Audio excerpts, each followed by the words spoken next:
আমাদের ছেলেরা কিভাবে পুরুষ হবে। গ্রামের বাড়িতে গেছি বেড়াতে। রাতের বেলা শুধু মুরগির বাচ্চার কিচিরমিচির শুনছি।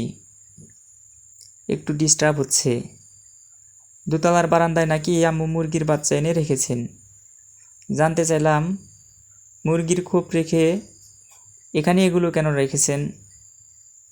আম্মু জানালেন যে মুরগির বাচ্চা মায়ের সাথে যত বেশি দিন থাকে তত দেরিতে ডিম দেয়, আর মা থেকে আলাদা করে রাখলে দ্রুত ডিম দেওয়া শুরু করে। চট করে আমার চিন্তাটা মুরগির বাচ্চা থেকে সরে আমাদের বর্তমান সমাজের আধুনিক প্রজন্মের ছেলেবাবুদের দিকে সরে গেল,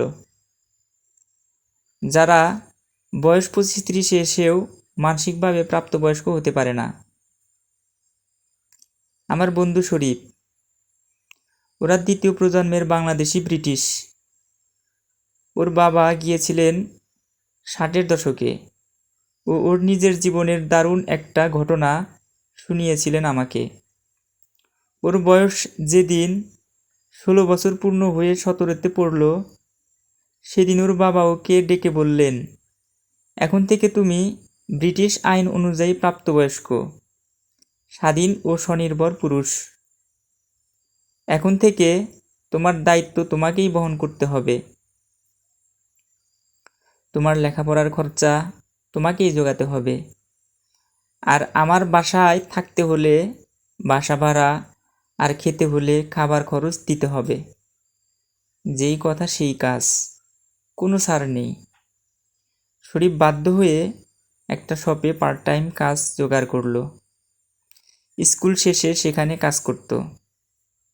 সেই টাকা দিয়ে বাসা ভাড়া আর খাবার বিল দিত। লেখাপড়া তো সরকারি স্কুলে, তাই এক বাসা বাঁচল। ব্রিটিশ কালচারে একটা স্বাভাবিক হলেও বাঙালি হিসেবে বাবার এই আচরণ মেনে নিতে ওর বেশ কষ্ট হয়েছিল। এই সময়টাতে বাবার প্রতি জমেছিল এক রাশ ঘৃণা আর অভিমান। এই ঘৃণা আর অভিমান কিভাবে শ্রদ্ধা আর ভালোবাসায় রূপ নিয়েছিল তা আমরা একটু পরে বলছি। জীবনের এই প্রথম ধাক্কাই তাকে অনেকটা পরিপক্কতা এনে দিয়েছিল। 19 বছর বয়সে বিয়ে করেছিল। এখন মাত্র 45 বছর বয়সে ছেলেমেয়েরা বড় হয়ে গেছে। আমি শরীফকে আমার এই 20 বছরের বন্ধুত্বের জীবনে অসংখ্য ভালো কাজের উদ্যোগ নিতে ও অংশগ্রহণ করতে দেখেছি। অনেক অসহায় মানুষকে, পরিবারকেও সাহায্য করতে দেখেছি। ঠিক এর বিপরীতে গেলে আমাদের সমাজে অসংখ্য মানুষ দেখতে পাবেন যারা 30-এ এসেও বালক সুলভ জীবন কাটায়, পুরুষ হয় না, কোনো দায়িত্ব নিতে সক্ষম নয়, কোনো কিছুতেই স্থির নয়, কোনো লক্ষ্যপানে ধাবিত নয়, কোনো অর্জনের জন্যও স্থির নয়। আমাদের অধিকাংশ মানুষদের দেখবেন বলতে, ছেলে মেয়েদের জন্যই তারা খেটে মরে, বাড়ি গাড়ি বানায়। জিজ্ঞেস করলে বলে, আমরা যে কষ্টের মধ্যে দিয়ে গেছি, আমার ছেলে মেয়েরা যেন তার মধ্য দিয়ে না যায়। অধিকাংশ ক্ষেত্রেই দেখা যায় এই ধরনের চিন্তার বাবা মায়ের সন্তানরা খুবই অযোগ্য ও দায়িত্ব জ্ঞানহীন হয়। যে বাবা মা তাদের জন্য খেটে মরেছে, তাদের জন্য কিছু করা তো দূরের কথা, তারা নিজেদের দায়িত্বই নিতে সক্ষম হয় না। বাবা মায়ের রেখে যাওয়া সম্পদের উপর নির্ভরশীল হয়। সেটা ফুরিয়ে গেলে চরম মানবেতর জীবনযাপন করে। আমাদের ভিতরে যারা একটু স্মার্ট এবং বাস্তবসম্মত চিন্তা করেন, তারা ভাবেন ছেলে মেয়েদের জন্য বাড়ি গাড়ি রেখে যাওয়া আমাদের দায়িত্ব নয়, তাদের শিক্ষিত করে গড়ে তোলাই আমাদের দায়িত্ব। তারা দেখা যায় উন্নত লেখাপড়ার জন্য ছেলে মেয়ের পিছনে অঢেল টাকা পয়সা ব্যয় করেন। দুনিয়ার সকল ঝুটঝামেলাও বাস্তবতা থেকে এমনভাবে দূরে রাখেন, ফলে তারা হয় শিক্ষিত বলদ।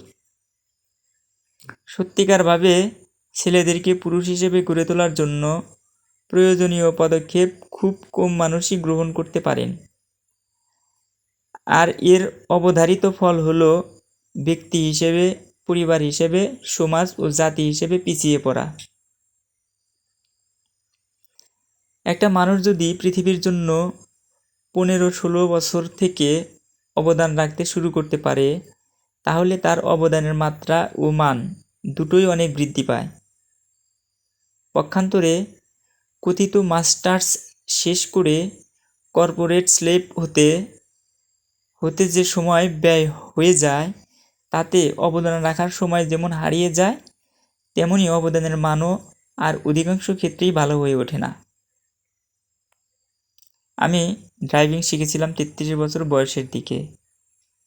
আমার এক বন্ধু তখন বলেছিল, তুমি এখন আর ফার্স্ট ক্লাস এফিশিয়েন্ট ড্রাইভার হতে পারবে না, তুমি হবা আঙ্কেল ড্রাইভার। সামনে আর একটা গাড়ি পেছনে পেছনে স্টিয়ারিং ধরে গাড়ি চালিয়ে তোমার জীবন যাবে। আমি খুব গভীরভাবে লক্ষ্য করলাম যে কথা খুবই সত্য।